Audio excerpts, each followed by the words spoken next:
இதுதான் முந்திரி பழம். எங்கள் ஊரில் இதுக்கு பேர் கொல்லம்பழம் சொல்லுவாங்க. அதே ஒரு ஊரில் முந்திரி பழம்னு சொல்லுவாங்க. ஒரு இது காய்ச்சிருக்கு பாருங்க, கொத்து கொத்தா.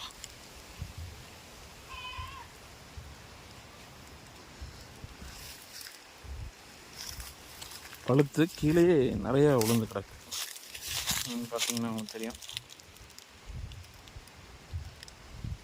எவ்வளோ இது உளுந்து கிடக்குது பாருங்க.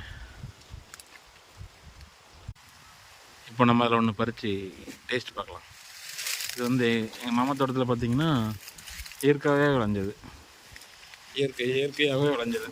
இன்னும் நாங்கள் மருந்து அப்படி எதுவுமே வைக்கல. கையில் தொட்டவுடனே வந்துடுது. இதுதான் முந்திரி.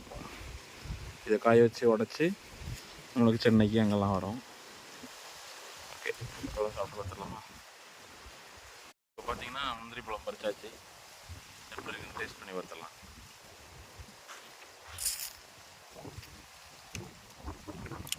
சரியான இனிப்புங்க.